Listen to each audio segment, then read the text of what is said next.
Olá pessoal, boa noite. Estamos aqui no nosso último GED de revisão, dia 29/11.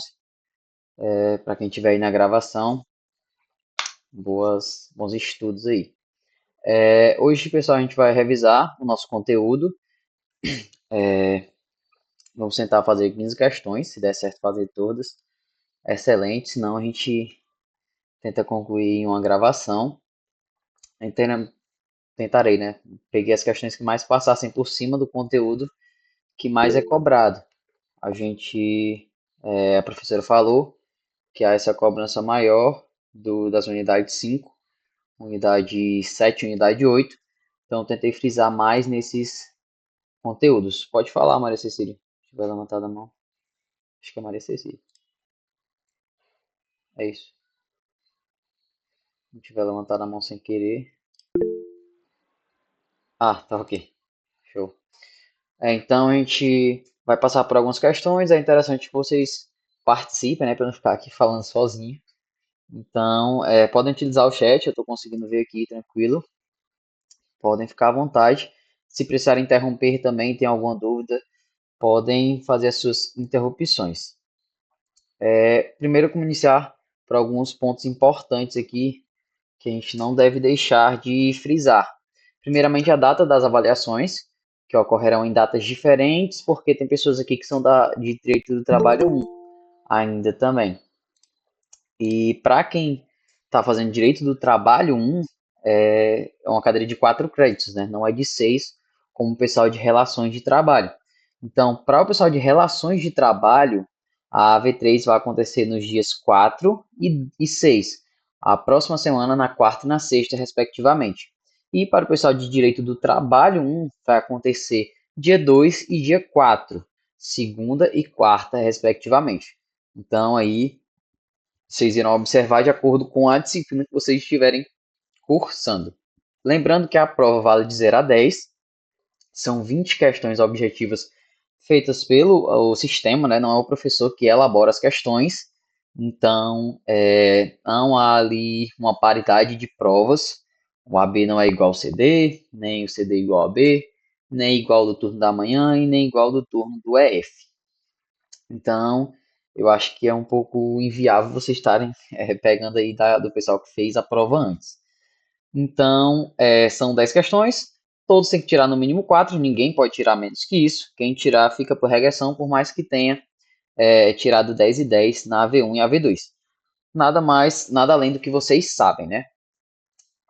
O conteúdo que abrangerá a nossa AV3 será toda a nossa unidade, desde a unidade 2, né? Lembrando que não é cobrada a unidade 1, apenas essa unidade que não é cobrada, por conta de ser a parte histórica, e da unidade 2 até a unidade 8 aí pode ser objeto de cobrança de vocês. Lembrando que, como a professora mesmo falou em sala de aula, normalmente as nossas maiores unidades são as mais cobradas, que é a unidade 5, a unidade 7 e a unidade 8.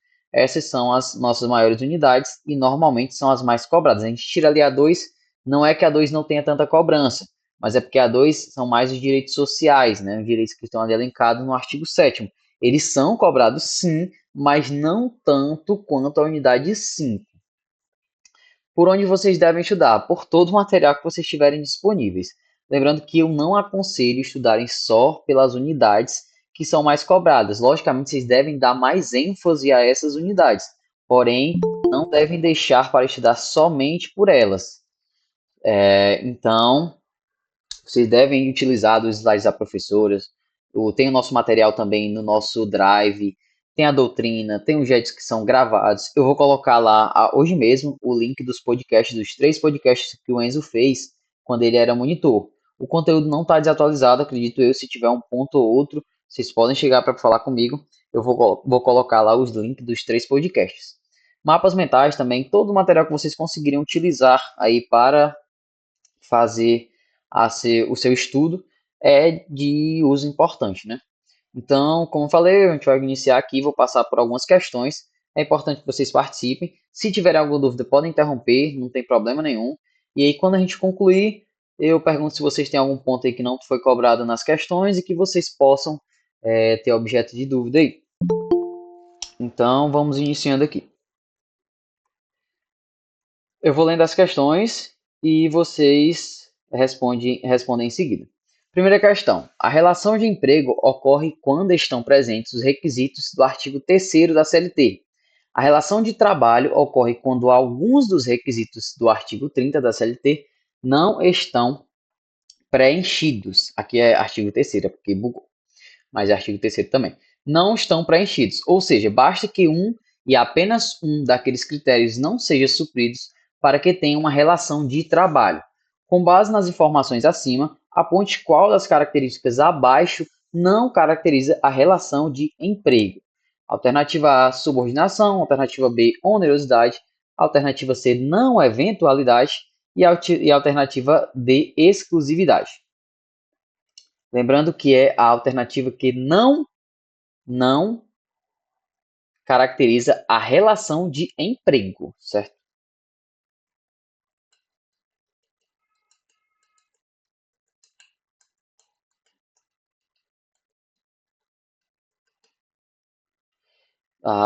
Maraceciriptodê, arismeriptodê.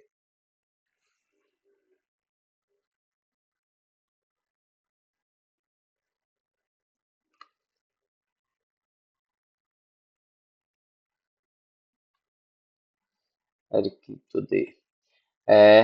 Acho que é unânime, né? Não tem muito aí o que discordar. Então, a alternativa correta é sim a alternativa D, certo? Eu acho que eu coloquei foi C, foi. Eu fiz confundir aqui. Mas eu vou alterar depois. Só. É a alternativa D, não é C. Vou até voltar aqui para o pessoal não confundir. Mas é a alternativa D. Os demais itens porque estão corretos, né? Obviamente. A gente viu lá que o artigo 3º é o nosso SHOP, nosso famoso SHOP. Então, tendo todos os elementos do SHOP completo, nós temos uma relação empregatícia. Quando um dos elementos, se qualquer um desses elementos estiverem ausentes, não haverá uma relação de emprego. Você tem uma relação de trabalho. É tanto que tem até a frase que a Aline diz, né, que toda relação de trabalho, aliás, toda relação de emprego é uma relação de trabalho, mas nem toda relação de trabalho é uma relação de emprego. Ou seja, para que a gente tenha uma relação empregatícia, é necessário que todos os elementos do SHOP estejam completos. Se um deles deixa de estar presente, nós temos ali uma relação de trabalho e não uma relação de emprego. E aí as relações de trabalho a gente vai ter que tentar encaixar lá naquelas que a gente estudou, as relações de lato sensu, que poderá ser uma eventual, uma relação autônoma, então terá que ser uma daquelas, se encaixará em uma das relações de trabalho em lato sensu, porém não se encaixará em uma relação empregatícia. Basta que um dos elementos, ou seja, quando você está ali numa ação de reconhecimento de vínculo empregatício, o advogado da sua parte, como empregado, ele vai tentar mostrar que o SHOP está completo, enquanto o advogado da parte oposta, ele vai tentar derrubar pelo menos um elemento do SHOP, porque se ele derruba um, ele já ali dispôs totalmente do seu argumento. Então, os elementos são subordinação, onerosidade, habitualidade ou não eventualidade. Tem gente que acaba confundindo a não eventualidade com a eventualidade, entendeu? E é algo que não seja eventual, consequentemente, sendo habitual. A pessoa física e pessoalidade. Como vocês falaram, exclusividade não é um objeto, porque não necessariamente a relação de emprego ela deve ser exclusiva. Como se eu até dei um exemplo, um aluno que me perguntou no privado, foi tipo assim, por que, que não é relação, por que, que não é exclusiva a relação? Porque você pode muito bem substituir, em alguns casos, a sua pessoa. O serviço ele é de exclusividade quando ele só pode ser desempenhado único e exclusivamente por você. Quando alguém pode substituí-lo, já deixa de ser algo exclusivo, entendeu? Então, a relação de emprego, ela não exige que você esteja ali sempre. Obviamente, você foi contratado, tem pessoalidade.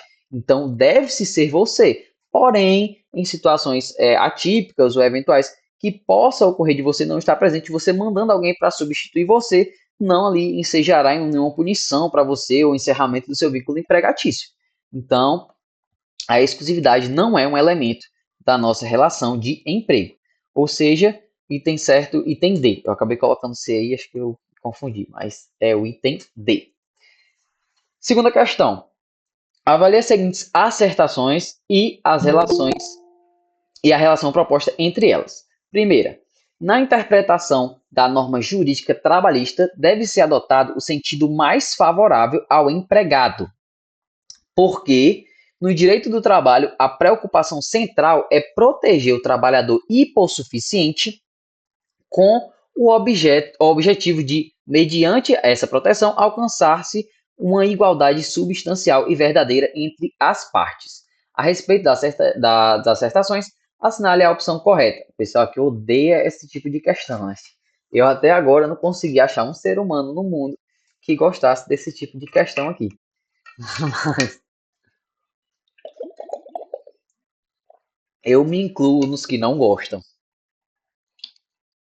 Isso aqui é horrível. Você não tem que saber só se a questão está certa. Você tem que saber se uma justifica a outra, que é o maior dos problemas. E o que vocês acham disso, pessoal? A Maria Cecília já colocou C. Alguém discorda? Alguém acha que alguma delas não está correta? Ou que a 2 não justifica um?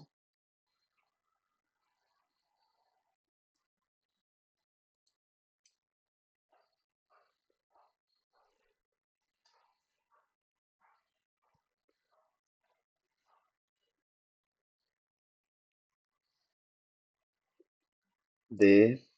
Você acha que é D, Eric?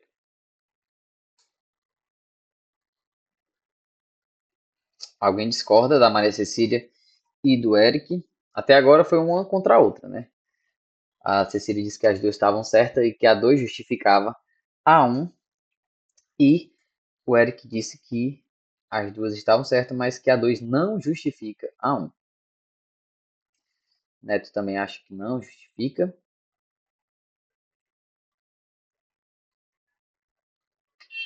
Então é isso, pessoal. Peço desculpa aí se tiver algum barulho, pessoal, que parece que quando a gente começa a gravar, aí aparece todo tipo de barulho aqui.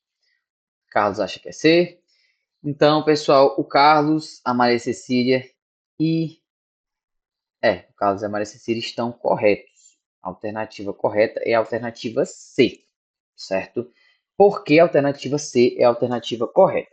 Porque as duas proposições estão corretas e sim, a proposição segunda, aliás, a número 2, justifica a primeira. Por quê? A gente sabe que no direito do trabalho a gente é regido principalmente pelo princípio da proteção. E dentre este princípio da proteção está incluído o princípio da norma mais favorável, que versa que quando houver a norma mais favorável, esta será aplicada ao trabalhador, independentemente da sua hierarquia. E isso sim é para proteger o empregado hipossuficiente, porque o empregado ele é a parte mais fraca da relação empregatícia. Lembrando, pessoal, para vocês, a questão pode confundir alguns. O que é hipossuficiente? É aquele empregador da parte mais vulnerável. O hipersuficiente, que é aquele que foi trazido pela nossa reforma trabalhista, que é o super-homem da relação empregatícia, que é aquele que recebe até 2 vezes o teto da Previdência, que tem total autonomia de chegar lá, botar os pés em cima da mesa do empregador e tentar negociar como se ele sozinho fosse um sindicato. Ou seja, o hipersuficiente é esse tipo de empregado. O hipossuficiente é a nossa via de regra, nosso empregado que é a parte ali mais vulnerável da situação. Ou seja, os princípios da proteção, eles visam exatamente isso, proteger e garantir melhorias de condições de trabalho para o empregado hipossuficiente. Ou seja, sim, a assertiva 2 justifica a primeira assertiva, que também está totalmente correta. Partindo agora para a terceira questão. Alguém levantou a mão? Opa, Neto, pode ficar à vontade. Boa noite. Boa noite. Ô, Vitor, eu só. Essa questão aí, na verdade, que eu achei que ela não justificaria a 2, não justificaria a 1. Oi, vou Ambas voltar são aqui. corretas, mas eu só achei que a 2 não justificaria a 1, não foi nem só por conta do termo hipossuficiente, mas por conta dessa parte, quando diz que alcançasse, né, mediante essa proteção, alcançasse uma igualdade substancial e verdadeira entre as partes. Nunca que o empregado vai estar substancialmente igual ao empregador. E para mim isso é impossível. Essa Não, parte aí que eu achei que não estava tão assim, não justificava tanto. Eu acho que a parte que ele quer se referir, o Neto, essa questão aqui como é uma questão que foi colegiada, ou seja, foi uma questão que caiu na prova em colegiadas antepassadas, né? Ele quis guardar essa igualdade não só entre as partes, no caso, o empregador. Aliás, não é nem esse o objetivo, acredito eu. Ele esteja querendo equiparar as partes dos empregados mesmo, entendeu? Para que uns não tenham mais benefícios que os outros. Ou seja, Ah, pois eu tipo, entendi. Pois eu entendeu? tinha entendido o contrário, que era entre o empregado e o empregador. Garantir uma Alcançar igualdade uma entre. igualdade substancial e verdadeira entre Impossível. as partes. As partes, empregado e empregador. Nesse ponto se torna quase impossível, né? Até porque se fosse uma Pois igualdade é, entre aí por empregado e isso que eu achei empregador, que não. seria. Por isso que nesse aspecto aí eu não achei tão que justificasse, né? Por conta disso aí. Sim, sim. Não é impossível, como você mesmo falou, né? Não dá para equiparar empregado e empregador. São dois lados de uma moeda, né? Não tem Uhum. como eles estarem equiparados assim de fato. A gente tenta garantir maior É, direitos uma ao trabalhador. tentativa, né? É, mas Agora igual garantir comparar e igualdade, tudo, impossível. É impossível. triste ser impossível, né? Mas é. Terceira questão, pessoal. Dirk é empregado de uma loja que vende artigos religiosos. Certa ocasião, Dirk foi flagrado acessando um site pornográfico durante o horário de trabalho pelo sistema interno de monitoramento por câmeras da empresa. O empregador decidiu punir Dick com uma suspensão disciplinar de 45 dias, sem remuneração. Enunciado. Aqui eu esqueci de cortar o enunciado. Diante da situação apresentada e nos termos da CLT, assinale a alternativa correta. A punição é compatível com a gravidade da falta, devendo Dirk afirmativa correta retornar ao emprego após 45 dias de suspensão. Acho que estava, acabei foi copiando a parte de cima. Mas é sim afirmativa, devendo Dick retornar ao emprego após 45 dias de suspensão. Item B, é vedado à empresa realizar a fiscalização de seus funcionários por meio de sistema de câmeras. Item C, a suspensão disciplinar do empregado é penalidade legítima a ser aplicada pelo empregador, que possui liberdade plena de estipular sua duração. A suspensão do empregado por mais de 30 dias consecutivos importa na rescisão do contrato de trabalho por dispensa sem justa causa. Alguém se arrisca aí? Entender? Entender? Alguém discorda aí? Da Cecília, da Erismeire?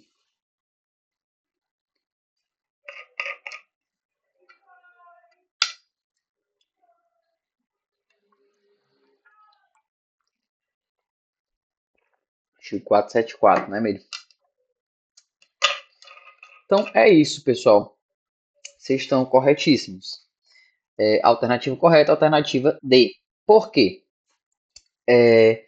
A gente sabe que a suspensão disciplinar ela é uma das medidas do poder disciplinar do empregador. Né? O poder diretivo, ele tem ali o poder de fiscalizar, o poder de disciplinar e o poder também de criar regimentos, né? De normativar a sua empresa.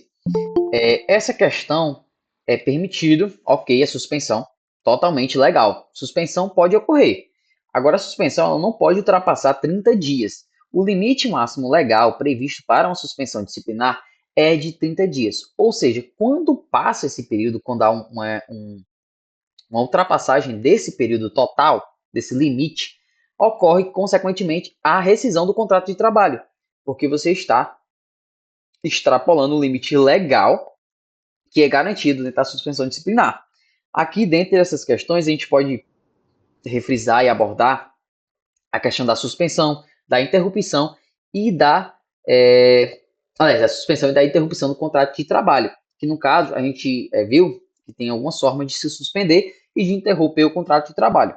A interrupção do contrato de trabalho ela ocorre quando o funcionário ele não está ausente na empresa, aliás, ele não está presente, ele está ausente na empresa, porém ele continua recebendo seu salário normalmente e as suas verbas elas continuam a se correr, como depósito do FGTS, o valor do depósito do 13º e todas as verbas que são asseguradas pelo regime regime empregatício. Ou seja, a suspensão, aliás, a interrupção do contrato ocorre nesse viés. O trabalhador não está presente, mas continua recebendo. A suspensão do contrato de trabalho, que é o caso de Dick, é quando você está ausente da empresa e você também não recebe a quantia a qual e os seus direitos a qual você estaria dentro da relação. Ou seja, quando você está suspenso do contrato de trabalho, o seu contrato de trabalho está congelado. Ele não surte efeitos legais, ele não conta como tempo de serviço, você não recebe o seu valor, sua remuneração e suas verbas não são contabilizadas. Então, isso foi uma questão pontual para a gente lembrar sobre o que é interrupção e suspensão do contrato de trabalho. A suspensão disciplinar, que é quando o empregador suspende o empregado, ela é totalmente legal, entendeu? Desde que ele tenha cometido uma falta a se justificar para uma suspensão, que ocorreria, no caso, essa mesma coisa que eu falei para vocês. O contrato congela, entendeu? Por mais que seja ali, por exemplo, 10 dias de suspensão, o contrato congela e aqueles 10 dias não vai surtir efeito. Assim como ele também não vai receber o referente àqueles 10 dias que ele foi suspenso. Foi uma falta grave, foi uma conduta dolosa do empregado que gerou essa consequência para ele. Ou seja, nada mais que justo ele ficar suspenso e não receber essa quantia. Agora, os outros pontos, eles também trazem uma reflexão importante sobre a questão do poder diretivo.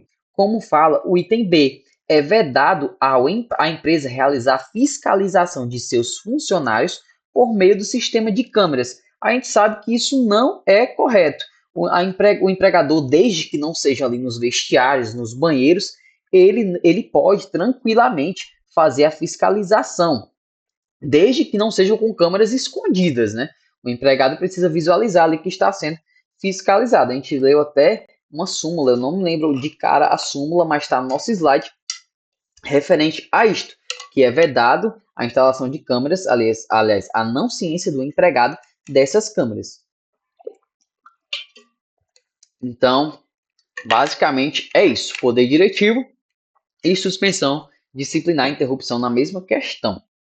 Uma questão boa, isso é uma questão de colegiada também, pessoal. Já caiu aí numa questão de colegiada. Oi? O que poderia, por exemplo, assim, alertar também é o seguinte, essa coisa do acesso ao site pornográfico, por uma penalidade dessa, uma punibilidade dessa, 45 dias, ela é muito severa, entendeu? Dependendo da conduta que tem na empresa, né? Ela é desproporcional, né, de fato. Ela é muito desproporcional. Isso é uma coisa assim, porque quando diz aqui a suspensão disciplinar do empregado é penalidade legítima a ser aplicada pelo empregador que possui liberdade plena de estipular sua duração. Não é bem isso. Tem que ter uma coisa, e até porque também, Vitor, existe tipo uma escala a ser seguida, mais ou menos, tá? Sim, é porque também o Meire tem que ver não somente esse fato da graduação da conduta que foi praticada, aliás, da punição. Eu estou entendendo o que você está querendo dizer. Eu concordo, eu estou querendo dizer o seguinte, que assim, mesmo, né, agora faz como carioca, mesmo que não fosse 45 dias ou 30 dias, se a gente fosse avaliar, por exemplo, quem já está no mercado de trabalho, 45, 30 dias até é uma coisa mais severa, podia ser um tempo menor. Mas isso tem que ver de acordo com as normas de cada empresa. Sim, sim. Acho porque aqui a questão em si, ela está querendo abordar exatamente essa vedação, né? De ser extrapolada. Porque também tem que se olhar outra coisa, Meire. Não somente isso, mas também a reincidência, né? Ninguém sabe se já foi aplicada. A questão ela é muito pontual na questão, mas ninguém sabe se já teve reincidência, se já foi aplicado outras. Por isso que eu estava dizendo que isso vai muito de encontro às normas, né? Porque cada empresa ela baseia suas normas em cima da conduta da Constituição e da própria CLT e das normas específicas. É só isso. Sim, sim. Obrigada. É isso aí, pessoal. Questão 4. No que diz respeito ao contrato individual de trabalho contido na consolidação da lei do trabalho, é correto afirmar o contido na opção alternativa A. O contrato de trabalho por prazo determinado não poderá ser estipulado por mais de 3 anos. Item B. o contrato individual de trabalho deverá ser acordado expressamente por escrito e por prazo determinado ou indeterminado. Item C. Considera-se por prazo indeterminado todo contrato que suceder dentro de 3 meses outro contrato por dias de repouso semanal remunerado determinado, salvo se a expiração deste dependeu da exceção dos serviços especializados ou da realização de certos acontecimentos. Item D. Em regra, o contrato de trabalho por prazo determinado que tácita ou expressamente for prorrogado por mais de uma vez passará a vigorar sem determinação de prazo. Tem uma alternativa aqui que não tem nexo nenhum. Ela começou errado e terminou mais errado ainda. Item D. Mary acredita ser o item D. Maria Cecília também.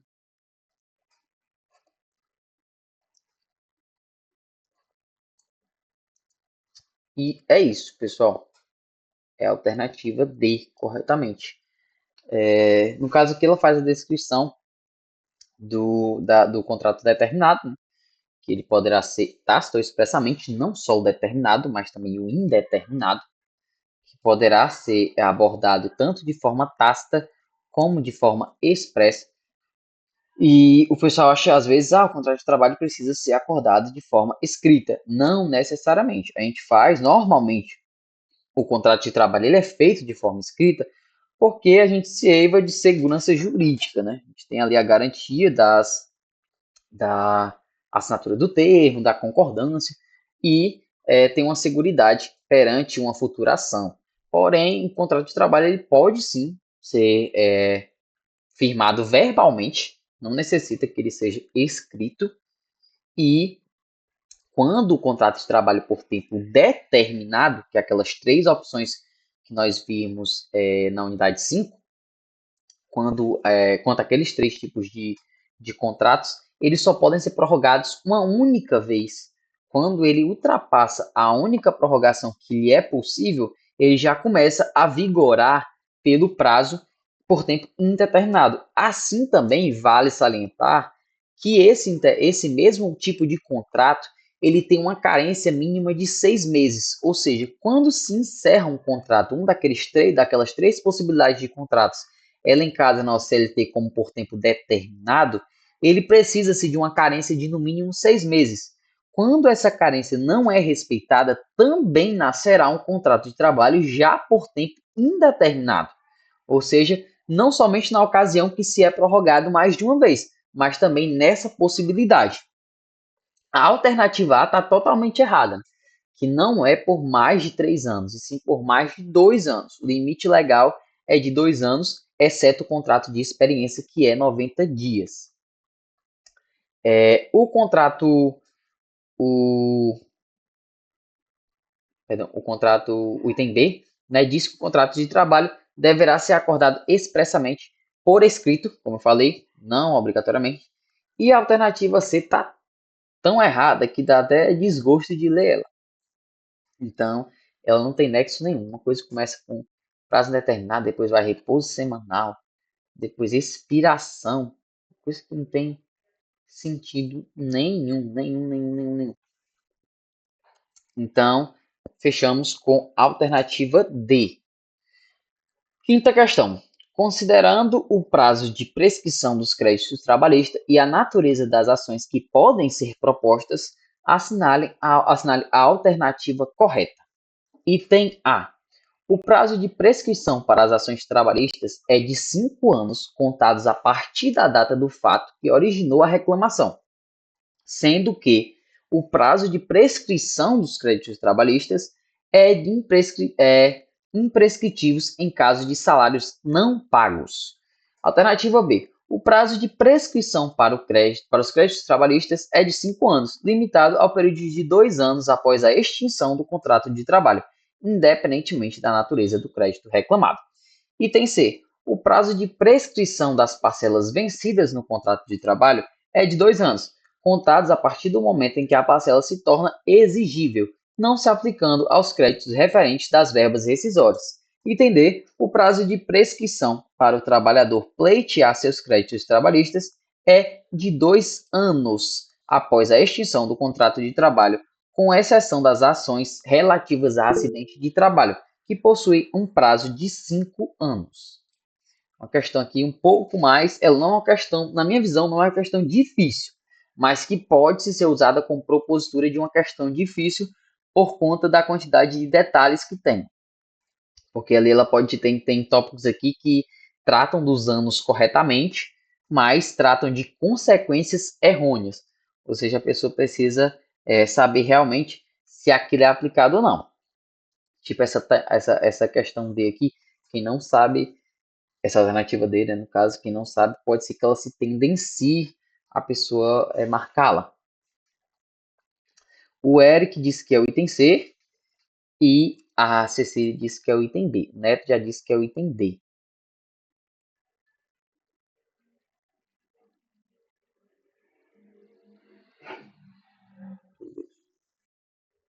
Entendeu? Alguém discorda aí do Eric, da Maria Cecília?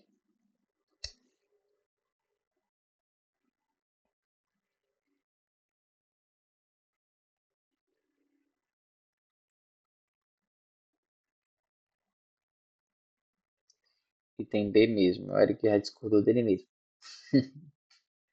Assim mesmo. Sinal que tá estudando mesmo. Vamos lá, pessoal. Qual o item correto aí? Item B, item C, item D. O item B é o item correto, certo? Por quê? Vamos entender por quê o item B é o item correto.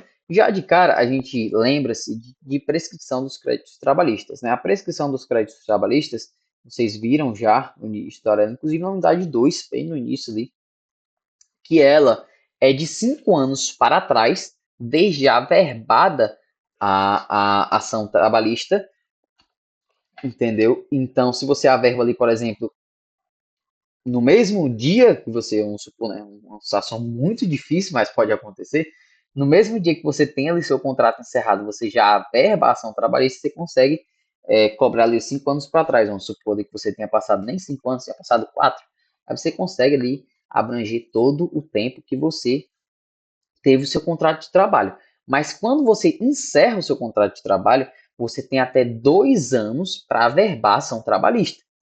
Então, quando você averba ela no limite de 2 anos, você só vai conseguir exigir 5 para trás do mesmo jeito, só que da data que você averbou. Ou seja, vamos supor ali, vamos trabalhar no fato que você realmente trabalhou 5 anos.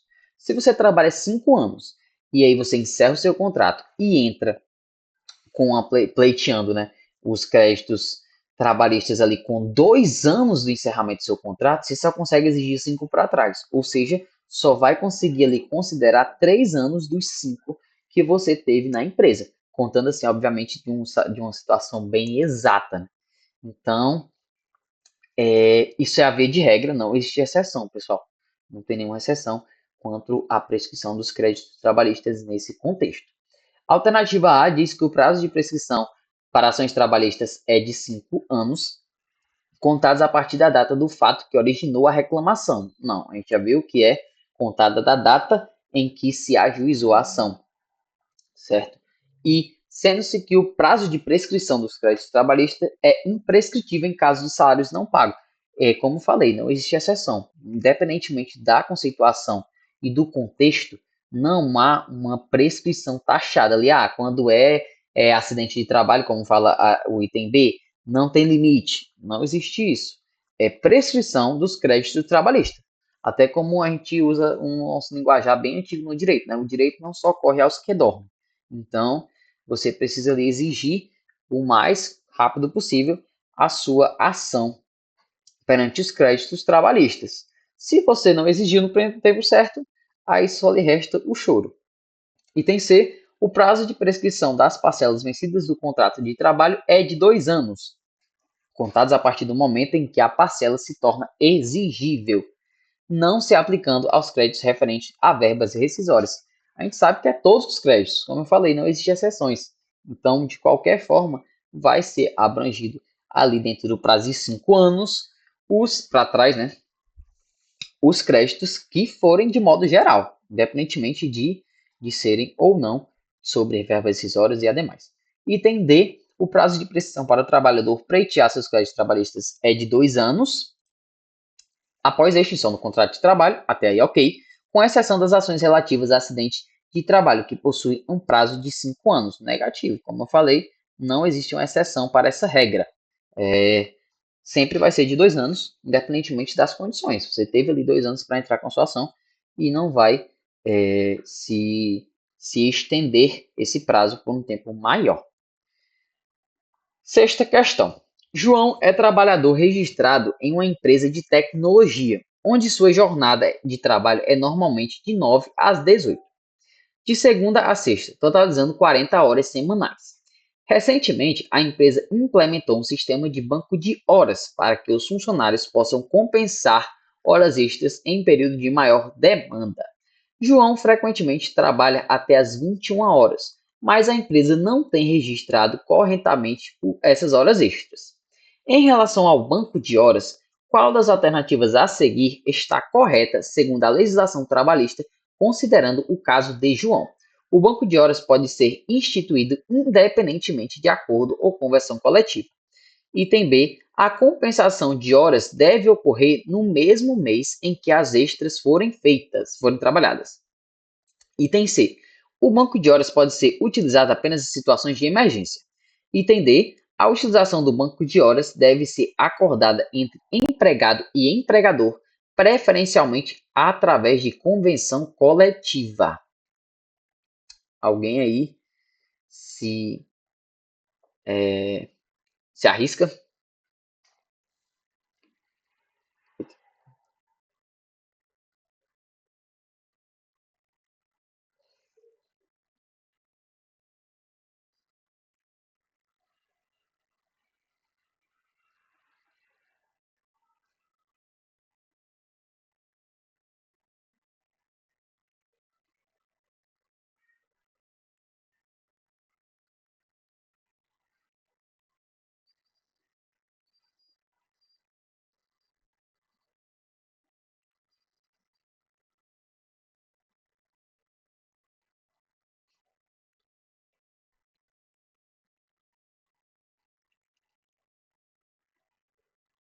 Neto aí foi na D.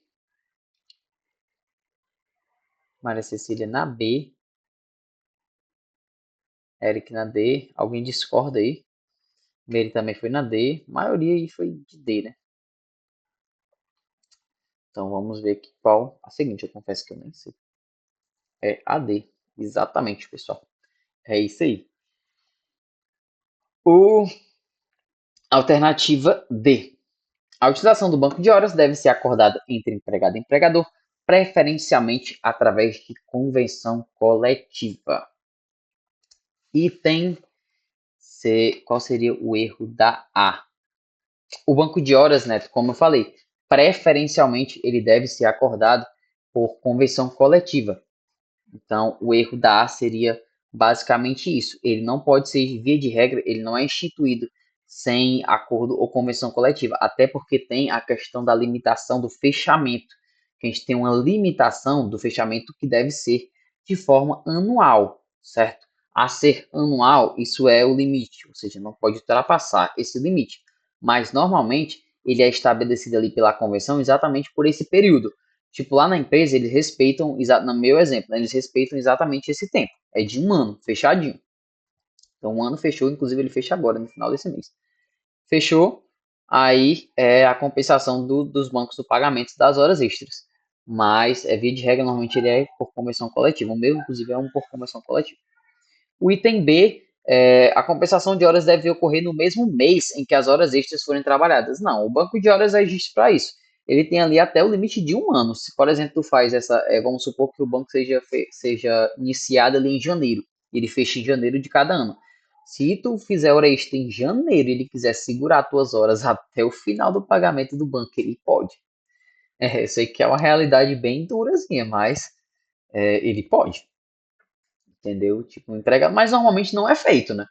Agora, essa questão, eles utilizam do banco de horas porque o banco de horas, pessoal, é muito tranquilo para o empregador, né? Tipo, é mais um dos direitos que o empregador deita e rola em cima.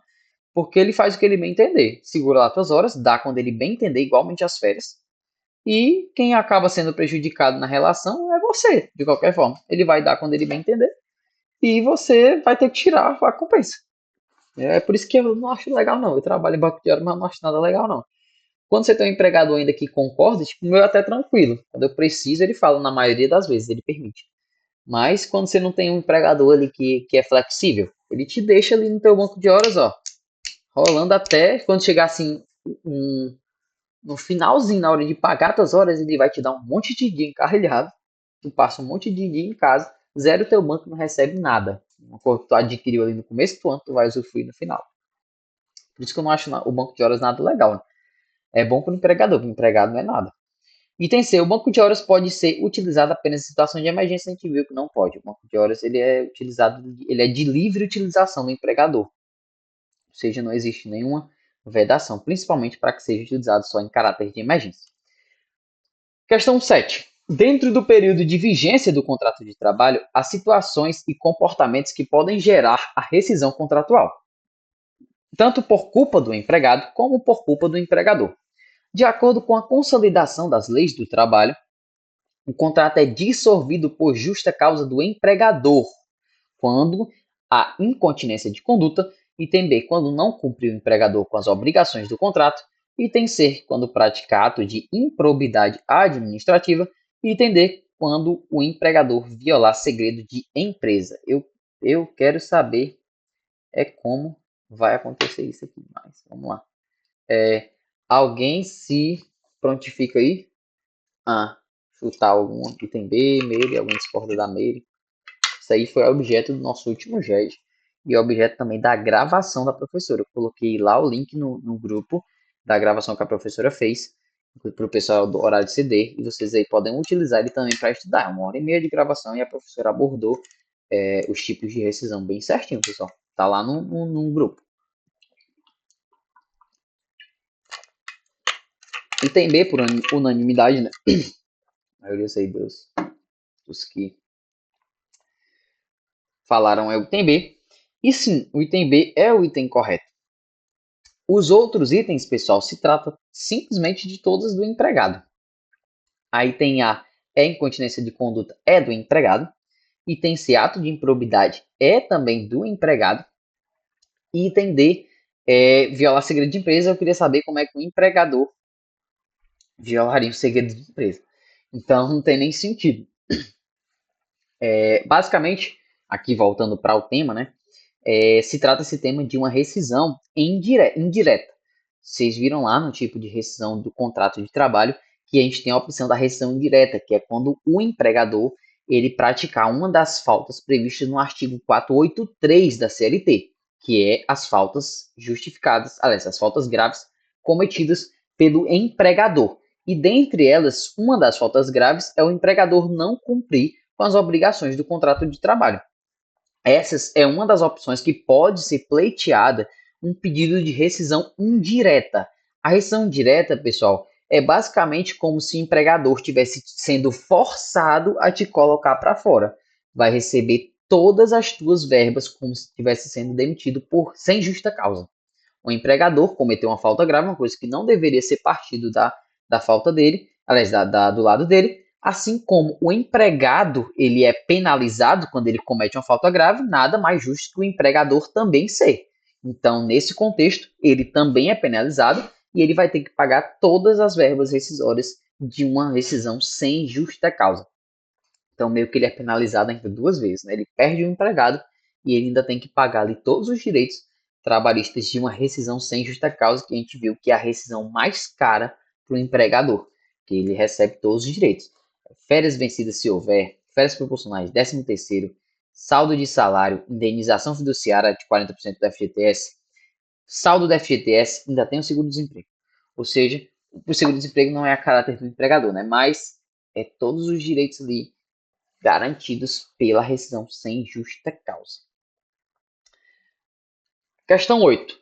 A hipótese correta do período de não comparecimento ao trabalho sem prejuízo do salário, segundo a consolidação das leis do trabalho, é de até 3 dias consecutivos em caso de falecimento do cônjuge, ascendente, descendente, irmão ou pessoa que declarada em sua carteira de trabalho e previdência social viva sobre sua dependência econômica. Item B, por apenas um dia para fim de se alistar como eleitor. Item C, por um dia em cada 12 meses de trabalho em caso de doação voluntária de sangue, devidamente comprovado. Item D, de até 5 dias consecutivos em virtude de casamento. Alguém aí se arrisca?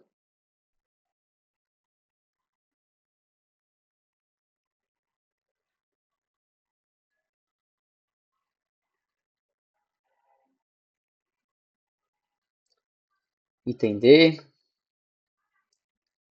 Júlia foi de item D. Alguém mais? Não vale pescar, hein? Alguém discorda da Júlia, que não é o item D. Maria Cecília foi de item B. Alguém dá mais? Tá igual?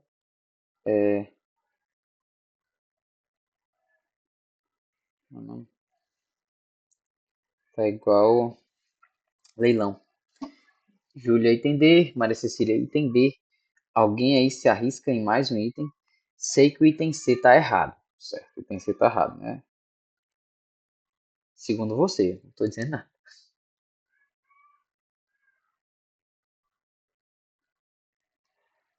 Por que que o item C tá errado, Maria Cecília? Ensine a gente. Eu não li direito. Então, Júlia e Maria Cecília, ninguém vai se opor a elas duas. Tivemos aí uma divergência. Acho que o mais correto é o item B mesmo. Item C, tá? Já tem a 4. Só falta o item A. Alguém vai no item A.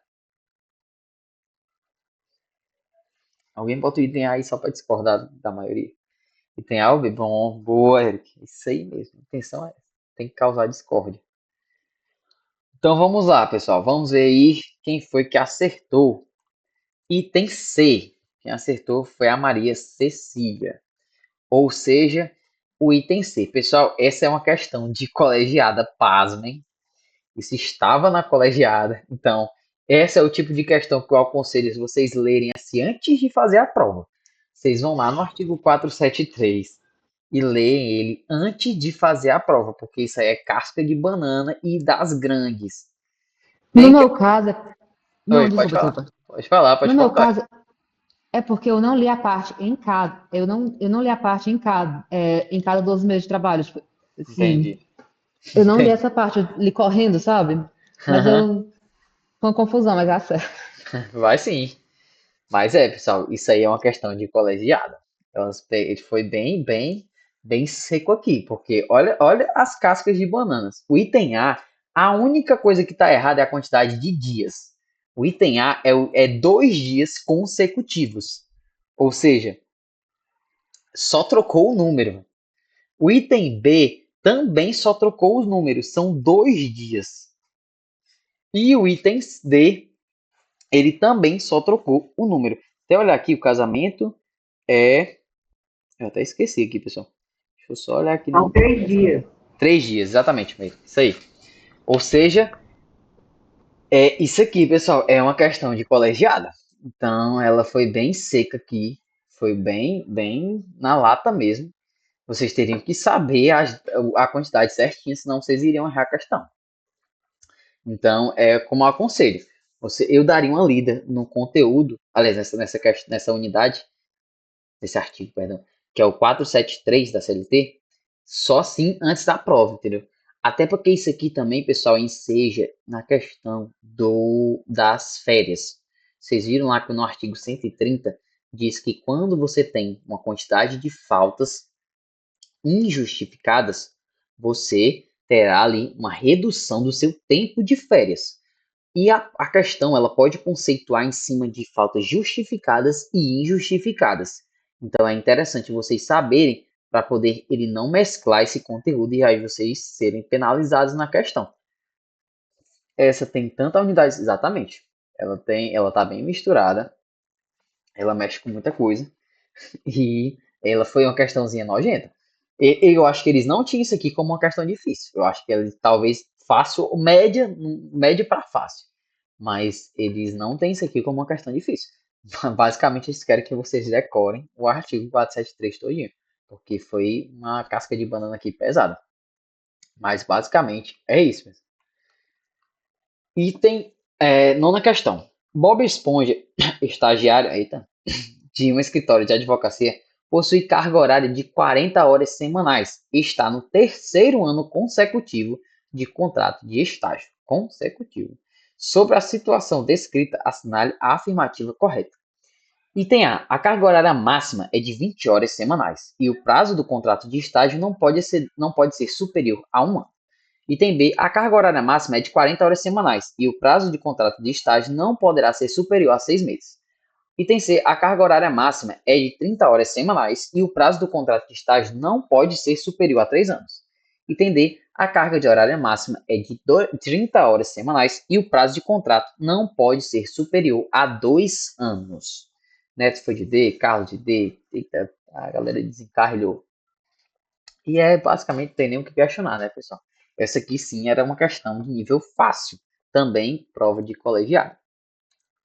Item D, que é o que o limite legal garante para o contrato de estágio. Na lei do estágio, a gente tem ali a seguridade de que esse contrato não pode ser superior a 2 anos, salvo exceção da questão da pessoa que tem deficiência.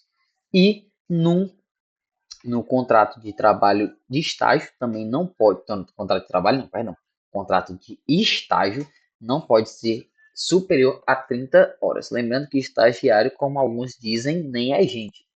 Então, a gente tem ali que ter uma limitação legal para poder que a negada não use e abuse do pobre do estagiário. Que com essa limitação legal aqui, já fazem isso, quem dirá sem essa limitação. Então, a gente tem que ter essa seguridade aí para o pobre do estagiário. Eu tenho inclusive uma colega de trabalho que ela mostra lá, que ela preenche uma planilha sobre o que ela desempenha no trabalho, né? No trabalho não, no estágio dela. Aí ela me mostra, tem dia que ela faz 8 horas, 9 horas, 10 horas. Eu disse, mano, tu tá num contrato de trabalho e nem sabe. Pobre, velho. Mas o estagiário é sofrido, a vida é do pobre. Basicamente, pessoal, estágio normalmente, né? Ele é objeto de cobrança. É uma questão, às vezes uma questão isolada, entendeu? Mas normalmente ele cai. Normalmente, né? Pode ser que não seja. Pode compensação no estágio? Como assim compensação, Cecília? Quando compensa as horas, tipo assim, fiz 8 horas diárias, fiz 8 horas diárias hoje no estágio, amanhã eu faço 4.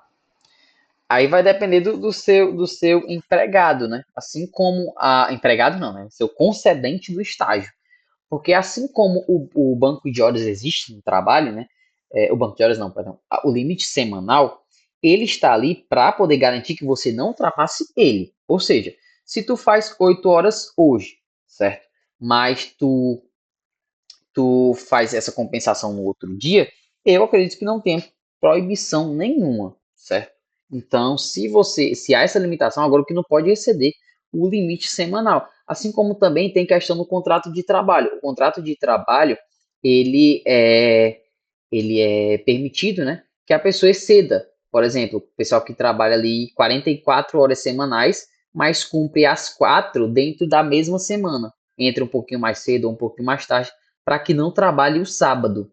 Ou seja, para poder haver essa compensação do sábado, eles compensam esse valor na semana. Trabalham 2 horas, 1 horinha a mais todos os dias, aliás, 4 dias na semana, né? Para poder não trabalhar o sábado. Mas aí tem que ver nessa questão, senão você não vai te usar, né? Tipo, botar 8 horas no dia aqui, aí no outro dia ele tem essa limitação dos 4 horas e aí te usa mais tempo. Acaba que tu extrapola o limite semanal. Ou seja, tem estágio que tem essa variação, tem estágio que é permitido. Mas, Vitor, Oi, você me perdoa aqui a intervenção. O oi. limite não seria. Deixa eu desligar aqui a outra aula que eu estou em Tem duas duas aulas ao horas. mesmo tempo. Só um segundo. Estou numa outra aula de administrativo enquanto eu estou te ouvindo aqui do lado. Tudo bem. Não seria 6 horas o limite diário? Eu estou abrindo a legislação agora, Claudio, que até tu falou isso, eu estava até Ele vendo é, aqui. ele é restrito para 6 horas, se eu não me engano, Vitor. E 8 horas é só se, no caso a Maria, por exemplo, o exemplo dela, né?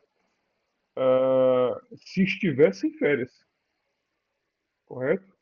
Quer dizer, ela poderia fazer 8 estando em férias, mas no período regular letivo. E outra coisa, tem uma restrição também pro ano final dela, não?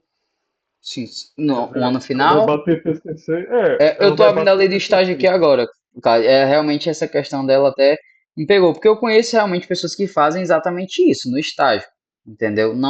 Pelo menos não vi nenhuma questão de restrição. Eu tô olhando aqui pela lei do estágio, não tô vendo. É até interessante eu perguntar à professora, vou perguntar à professora, para poder garantir essa segurança. Porque aqui a gente tem, ó, por exemplo, o artigo 10 da lei do estágio. Ela diz no inciso primeiro que são 4 horas diárias e 20 semanais em casos de estudante de educação especial e de 6 horas diárias e 30 semanais no caso de estudantes do ensino superior da educação profissional e médio. Aí o parágrafo primeiro já tem um adendo, que é o estágio de cursos que alteram entre teoria e prática, que ele permite que sejam de 40 horas semanais, entendeu? Então É, ele já dá uma abrangência maior. Então, tipo, essa questão, eles isso aí não. é pior do que a questão anterior, Vitor. Isso aí, se for cobrado com mnemônica, Ele vai só te. sendo doador de sangue ou então sendo estagiário escravo regular, para poder conhecimento Tipo isso, claramente cada uma das variáveis. eu vou Ô, perguntar à Vitor, professora para poder a gente ô, dar essa Vitor, da seguridade. Oi, Meire, pode falar? Vitor, tem estágio que é 6 horas. Sim, sim. Estágio de 6 horas, sim. Olha aí no artigo 11, inciso 2, da Lei Não, 11.788. mas isso aí mesmo não está em questão, não. O ponto não é para 6 horas, não. O que É para a 8. colega O pronto perguntou é pro excedente, é. Meire. É para 8. Não, não, não, não. Eu estou dizendo. O excedente não, estou falando só do período. Sim, não. Não, isso aí tudo bem, isso aí é tranquilo. O problema é a O período pergunta da a gente tem na colega é lei. compensação. Isso. É porque a lei do estágio, a gente deve observar a questão do estagiário na lei do estágio, né? Que é a Volta aí a lei. questão, só um instantinho, por favor, Vitor. A questão? É. Questão nona, Ah, não, tudo bem, tá certo. Ok. entendeu? Então, no caso aqui, ó, ele tem 40 horas semanais, né, nesse contexto. Mas o problema dele aqui também é a questão do excedente, né? Ele tem 3 anos de estágio, Tá tudo errado aí, né? que não pode, entendeu? 40 horas é permitido, mas somente na questão do inciso segundo, olha, perdão, do parágrafo segundo do artigo 10º, que diz que o estágio relativo ao curso que altera entre teoria e prática, nos períodos que não estão prorrogados para aulas presenciais, poderá ter jornada de 40 horas semanais, que aí no caso já entraria às 8 horas que a colega está falando, entendeu? Tipo, mas ela está perguntando também a questão da compensação. Eu vou ver isso com a professora e te respondo melhor. Tu pode só me remodelar teu nome? Eu passo até no grupo também para poder a galera que estava aqui ficar ciente.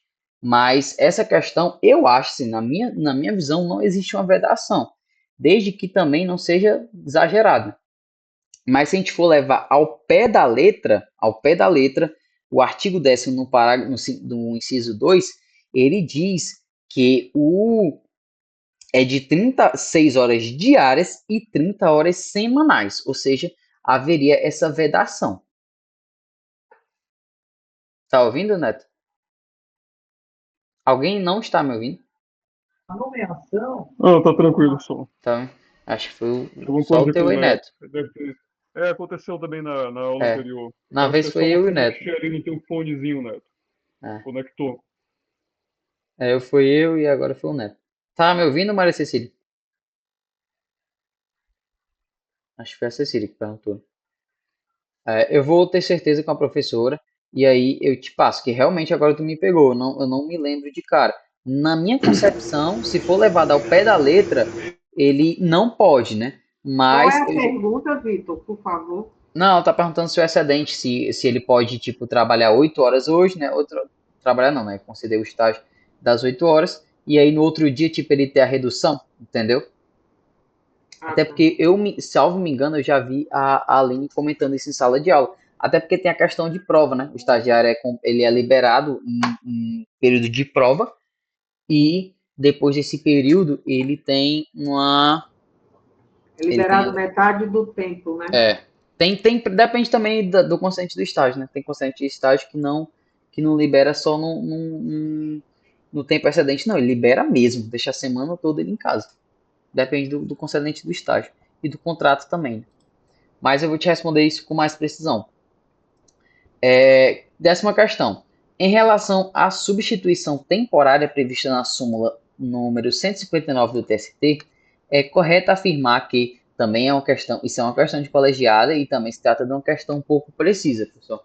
Agora, tipo assim, vocês não devem levar só essas questões como via de regra, essas questões como via de regra, né? Eu tentei pegar as questões que fossem mais pontuais. Ou seja, essas questões são as questões que são bem específicas, que no caso cobram uma súmula. Alternativa A. O substituto não tem direito ao salário do substituído, em nenhuma circunstância. Item B. O substituto faz jus ao salário do substituído apenas em substituições de longo prazo. E o item C. O substituto faz jus ao salário do substituído em qualquer situação. Item D. O substituto terá direito ao salário do substituído apenas quando houver substituição eventual. Item B, item B, item D. Alguém discorda? Vou dar só uma aceleradinha, pessoal, para poder não interromper a entrada do pessoal na aula na tiração de dúvidas da professora. Na retirada, perdão, de dúvidas da professora, que ela vai entrar para o pessoal ceder. Maioria optou pelo item B, só a Cecília que foi no item D. O item correto é o item B, sim, pessoal. Por que o item D está correto? Aliás, incorreto. Porque o salário de substituição, ele é o contrário. Ele não ocorrerá quando a substituição for eventual. A substituição eventual é algo que ocorre, tipo assim, eventualmente. O cara tá lá do nada, tava tudo programado para ele vir e ele não vem. Em virtude de um atestado ou algo do tipo. Então, aquele tipo de substituição é algo eventual, é algo que acontece em uma situação bem esporádica. Então, não há necessidade de substituição nesse tipo de situação. O item C, o substituto faz o salário em qualquer situação. Como eu já falei, a própria situação que eu falei abaixo já anula a alternativa C. E a alternativa A, o substituto não tem direito ao salário do substituído em nenhuma circunstância. Tem sim. Quando ele substitui a longo prazo, em questão de férias, ou então, por exemplo, licença, algo do tipo, todo esse tempo de substituição, ele tem sim, faz jus ao recebimento do salário do substituído. Então, esse salário de substituição. Aqui não se trata de uma questão difícil. Para quem estudou, vocês mesmos responderam com bem pouca facilidade. Mas quem realmente não sabe sobre o salário de substituição não vai conseguir acertar uma questão dessa. Porque é uma questão que exige que você saiba o mínimo disso. Que é a cobrança quando ocorre. Oi, pode falar. No meu caso, eu confundi eventual com não eventual. Ainda confundo com não isso. Mas, eventual. tipo assim, porque eu pensei que eventual queria dizer, tipo assim, substituir por um mês, tipo, no período das férias, ou coisa assim. Não. Eventual se trata de algo bem eventual, o Cecílio. Então, por exemplo, é algo que amanhã ele não vai porque ele botou um atestado de um dia. Então, é algo eventual. Ele vai substituir e não vai haver o ressarcimento. Entendeu? 11ª questão, uma questão bem extensa. Se eu não me engano, também essa questão é de colegiado. E tem, aliás, 11ª questão. A empresa ABC LTDA foi adquirida pela empresa XYZ LTD SA por meio de um processo de incorporação. Após a incorporação, a empresa XYZ SA manteve a maior parte do quadro de empregados da ABC LTDA, incluindo as condições de trabalho, salários e benefícios, mas fez alguns ajustes no quadro de funcionários. Durante o processo de transição, alguns empregados foram dispensados e outros foram mantidos, com os mesmos direitos e condições anteriores. Considerando o que dispõe a legislação trabalhista sobre a sucessão de empregadores, assinale a alternativa correta.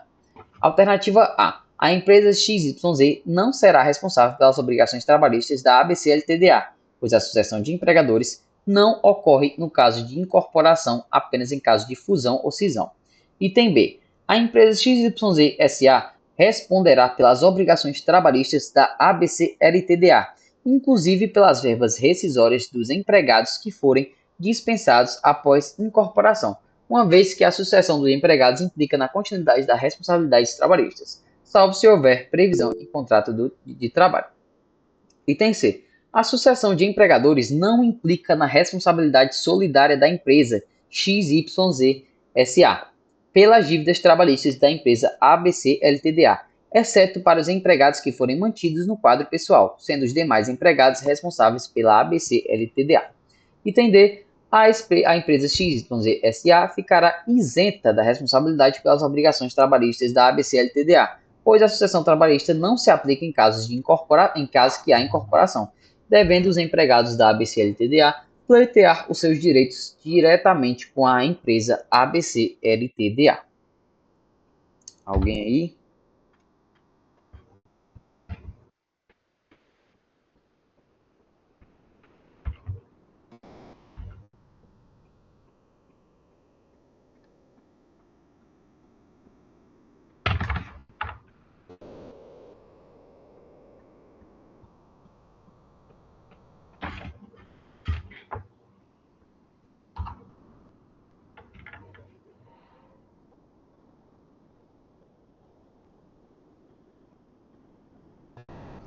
Aqui no caso, pessoal, ele quis misturar empresarial com direito do trabalho. O pessoal aqui já fez empresarial, sabe qual o tamanho da bronca. Então, todos foram de B? Foram. Todos que se dispuseram a responder foram de B. Neto também. Aí é mistura de empresarial com tributário também. Cara, então... Não, tributário que eu digo só por conta da fusão e da Sim. incorporação. E até empresa de sociedade limitada, sociedade anônima. Ainda bem que eu me livrei pelo menos da anônima, só estou na limitada. Nossa, não, direito de empresa não cobra sociedade anônima. Então, pessoal, sim, vocês acertaram. A alternativa é a item B.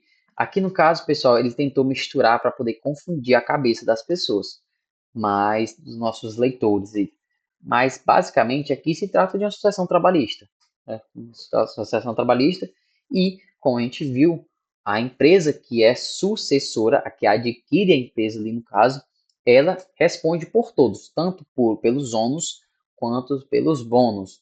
Ou seja, ela terá que arcar com os custos de verbos rescisórios ou de qualquer adversidade que vier a se obter. Lembrando que tem a questão do caso de má-fé, né, de fraude. Se houver a fraude, aí sim tem a questão da solidariedade. Nesse caso, não há a empresa, pelo menos a questão não diz, né? E a empresa XYZ, ela terá que arcar com todas as verbas rescisórias, e assim como também questões que foram pleiteadas na justiça, cobrando créditos trabalhistas, mesmo que ainda fosse do período da empresa ABC, será todas incorporadas aí no contexto da empresa XYZ. A questão de sucessão trabalhista não é uma questão tão difícil, eles só colocaram para você essa questão de fusão e incorporação para confundir. Então, sabendo o conceito da sucessão trabalhista e os direitos que são elencados para a empresa sucessora, vocês conseguiriam responder isso aí tranquilamente.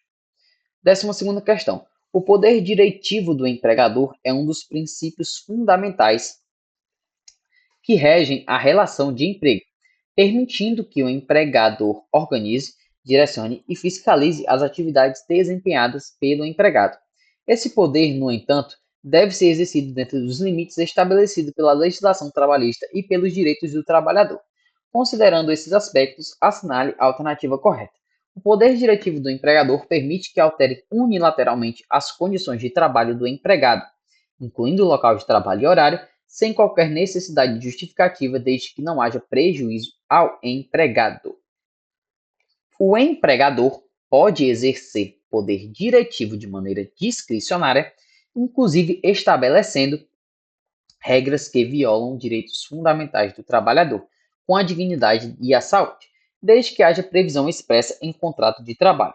Item C. O poder diretivo do empregador permite a modificação das condições de trabalho, como o local e a jornada, mas essas alterações devem respeitar a boa-fé e a função social do contrato de trabalho, e a anuência do empregado, quando necessária, não podendo justificar o empregado sem justa causa. O poder diretivo do empregador é limitado, ou seja, o empregador pode determinar a qualquer momento mudanças na função e nas condições de trabalho do empregado, desde que haja acordo prévio entre as partes. Alguém se arrisca? Pessoal, eu vou sair aqui só um momentinho, mas volto já em um minutinho, eu volto. Só um momento.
Voltei, pessoal.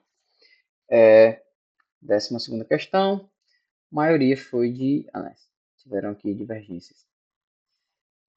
Alternativa C, o Neto.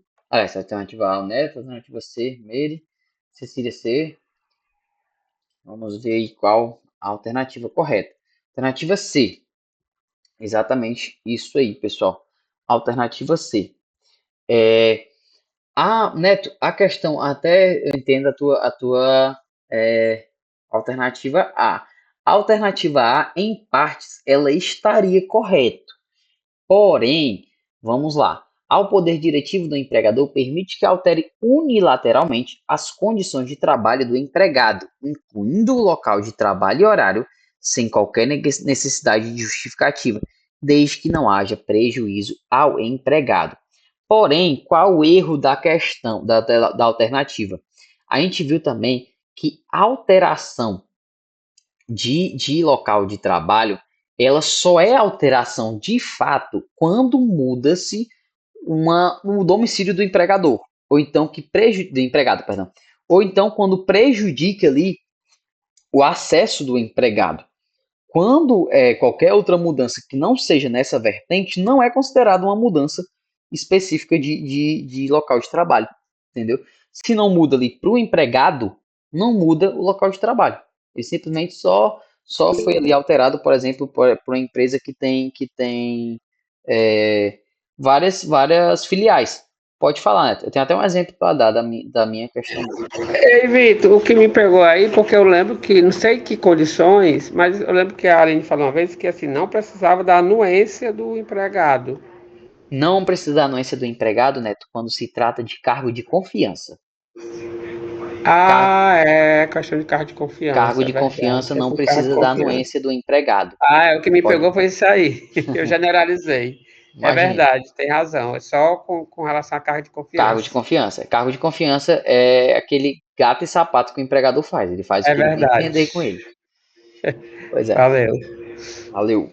Então, nessa questão, foi até bom o Neto falar isso aí mesmo, para lembrar a questão do cargo de confiança. O cargo de confiança, pessoal, se a questão que perguntasse sobre cargo de confiança, aí sim, a alternativa A estaria mais correta nesse contexto, né? Se fosse mudança de local de trabalho. Mas, lembrando também da questão do jus variandi, né? Do empregador, que o empregador ele tem algumas mudanças que ele pode promover unilateralmente sem a anuência do empregado. Uma delas, a mais comum, é a questão da mudança do pagamento. A gente viu que a nossa CLT, ela garante que o pagamento seja até o 5º dia útil, certo? Do mês subsequente. O empregador pode alterar isso tranquilamente. Tem empregador que paga dia 30, entendeu? Bem certinho ali, paga no dia, até quando cai dia 30 no sábado, ele paga na sexta, por exemplo. Mas o empregador ele pode alterar isso unilateralmente. O empregado não pode se opor a esse tipo de alteração. Então ele não pode se se dispor. O empregador ele tem total liberdade dentro do juízo variante dessa alteração da data de pagamento. Item B, o empregador pode exercer o seu poder diretivo de maneira discricionária, inclusive estabelecendo regras que violam direitos fundamentais. Isso aqui está totalmente errado, né? Item D, o poder diretivo do empregador é limitado, ou seja, o empregador pode determinar a qualquer momento mudanças na função e nas condições de trabalho do empregado, desde que haja acordo prévio entre as partes. No caso, a questão aqui do poder que é ilimitado é porque ele não é. O poder diretivo do empregador ele não é ilimitado. Entendeu? Por mais que haja acordo prévio do empregado, ele não, a questão aqui está no ponto de ser ilimitado. A gente sabe que não é ilimitado. E tudo que é ilimitado é sem controle. E esse não é um tipo de caso que possa ser uma coisa sem controle. 13ª questão. De acordo com a consideração das leis do trabalho, a jornada de trabalho para turnos ininterruptos de revezamento é limitada a alternativa A, 8 horas diárias, podendo ser estendida até 10 horas mediante acordo coletivo. Alternativa B, 6 horas diárias, salvo acordo ou convenção coletiva que estabeleça outro limite. Item C, 4 horas diárias sem possibilidade de flexibilização. Item D, 12 horas diárias, respeitando o intervalo de 36 horas entre jornada. Eita, que beleza. Quem dera. Item B. Item B, item B. Alguém mais aí se opõe ou então vai aí na onda das minhas colegas aí, Erismeire e Cecília.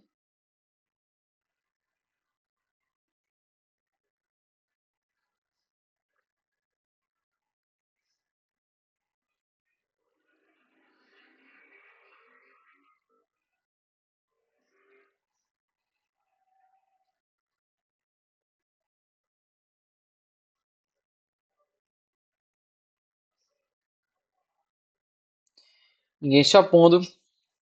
Alternativa correta, sim, alternativa B. Questão aqui bem tranquila, pessoal. O interrupto de revezamento, via de regra, ele é 6 horas, salvo acordo ou convenção coletiva, que pode ocorrer. Pode ocorrer uma alteração ali do regime de ininterrupto de revezamento. Teve até uma colega que perguntou, eu não sei se ela está aqui, mas perguntou a questão, era se o trabalho ininterrupto, ele permitia, como é que se diz, foi que ela disse? Se permitia,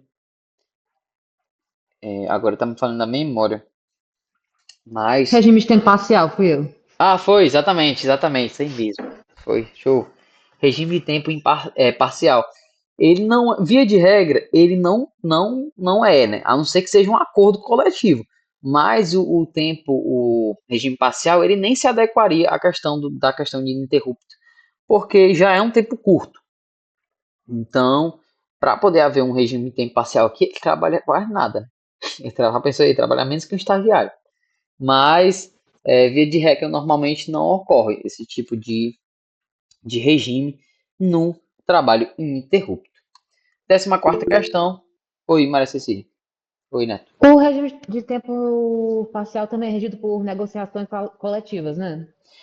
Normalmente, ele tem também, ele é Ah, tá. assegurado pela CLT, tem a opção, né, tanto daquelas 30 horas semanais, quanto das 26, lembrando que nas 30 horas ele não é permitido que seja concedidas horas extra, e quando às 26 ele é permitido que até 6 horas semanais.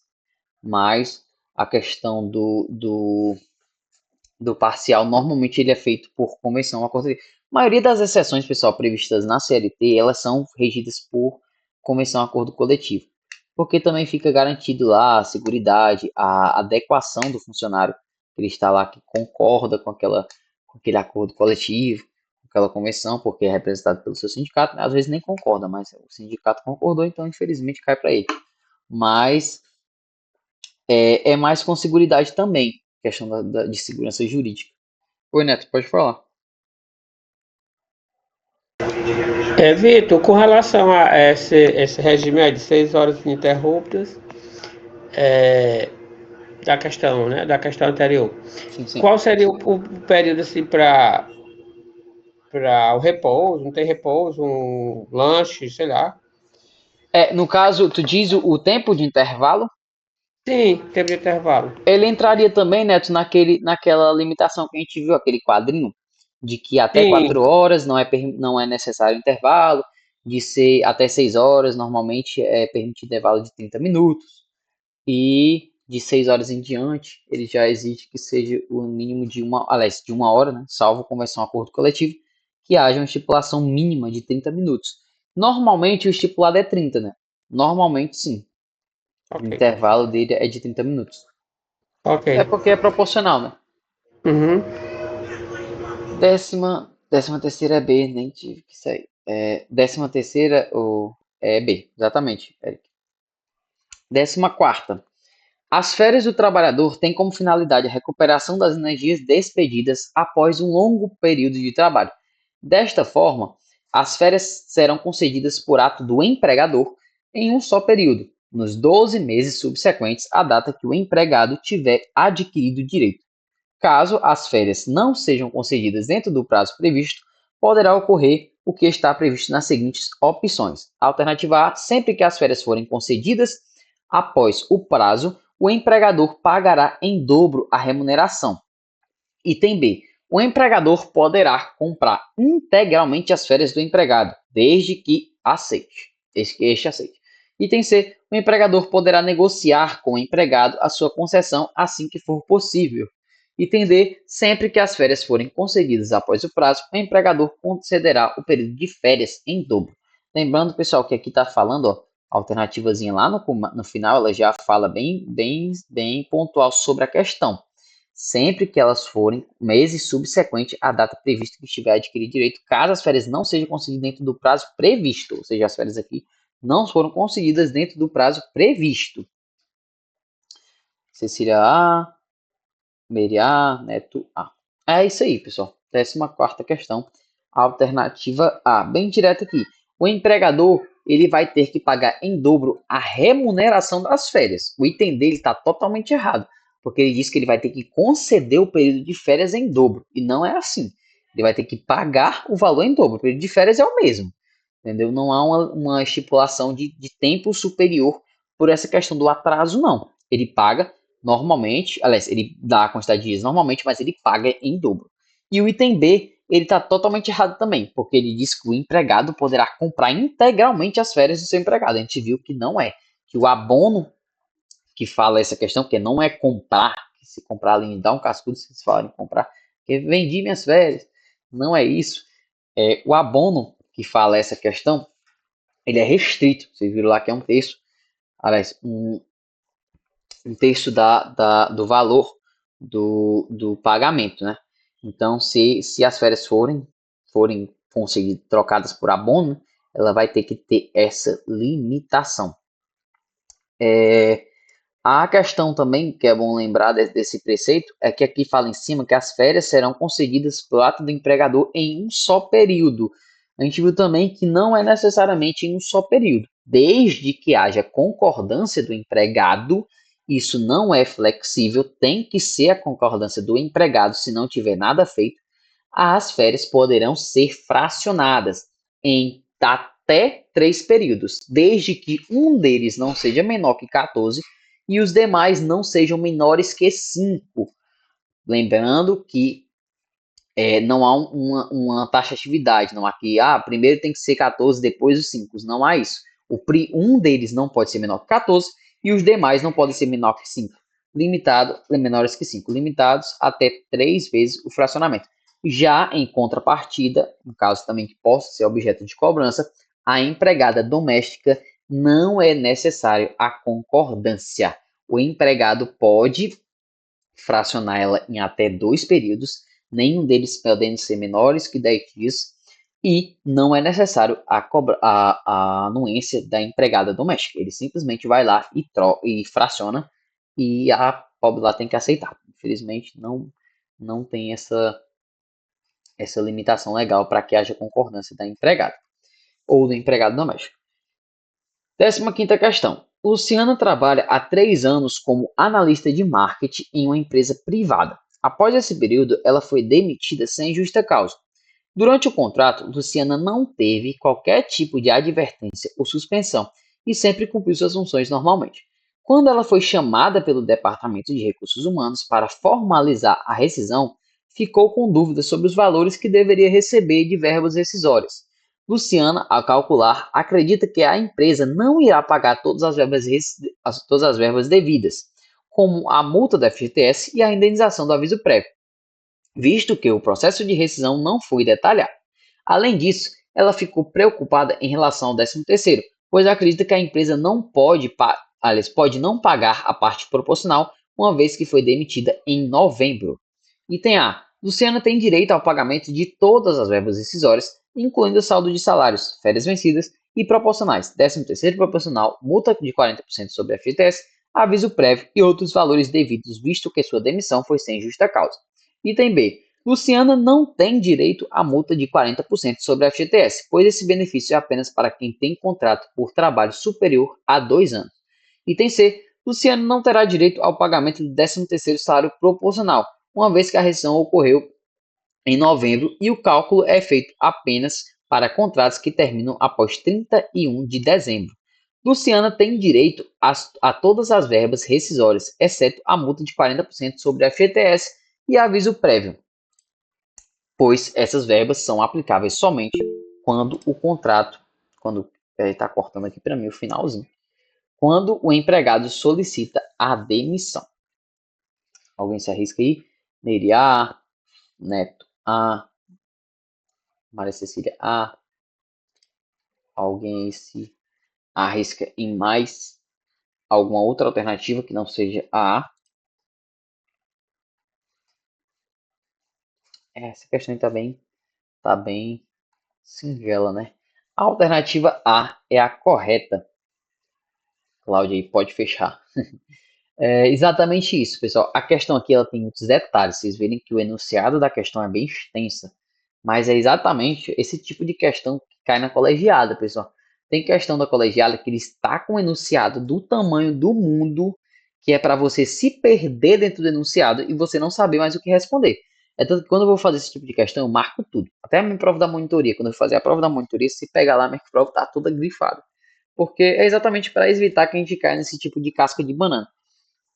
Então, aqui diz, ó, uma parte lá diz que ela acha que não vai receber pelo processo de rescisão não foi detalhado. Não tem nada a ver, o processo de rescisão ele é um processo de rescisão como qualquer outro. O fato dele ter sido detalhado ou não vai dizer se ela vai receber ou deixar de receber alguma verba trabalhista, uma verba rescisória. Ela vai ter que receber de qualquer forma. O item B está completamente errado porque ela tem direito sim à multa dos 40%. Não existe limitação. Se ela trabalhou ali por um mês, ela tem direito aos 40%. Se a empresa fez ali uma rescisão sem justa causa, entendeu? Fez a rescisão sem justa causa, tem direito aos 40% da FGTS. Então, por mais que a FGTS dela seja R$10, mas ela tem direito aos 40% do valor do FGTS. Item C. Luciana não terá direito ao pagamento do 13º proporcional, uma vez que a rescisão ocorreu em novembro. E o que tem a ver? E o cálculo é feito apenas para contratos que terminam até 31 de dezembro. Não tem nada a ver com a questão dessa aqui, pessoal. O 13º ele é sempre proporcional se o contrato foi encerrado de forma anterior ao pagamento.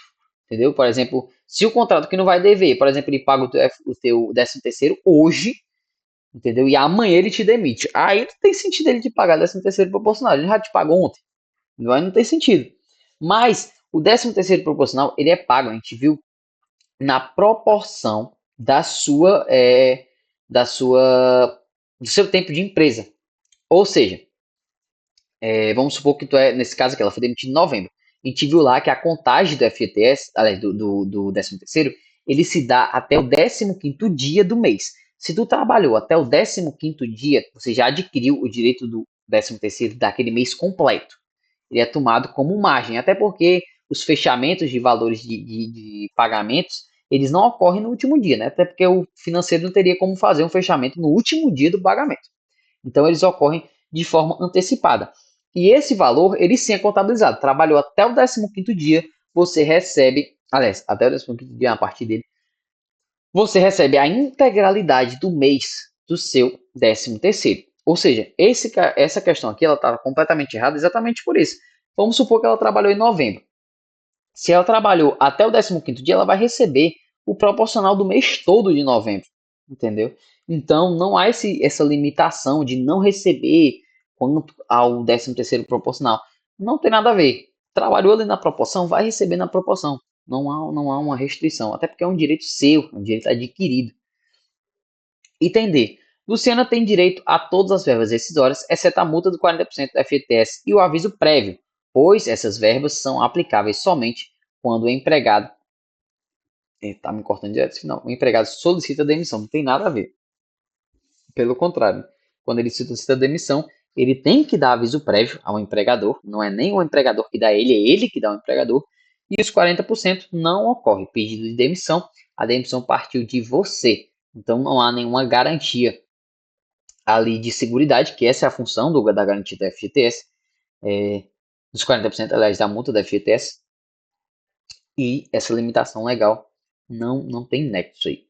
Então, pessoal, é isso. Por hora, a gente encerra a nossa revisão, mas tem vezes que a resposta é exatamente, Cecília, tem vezes que a resposta está no próprio enunciado.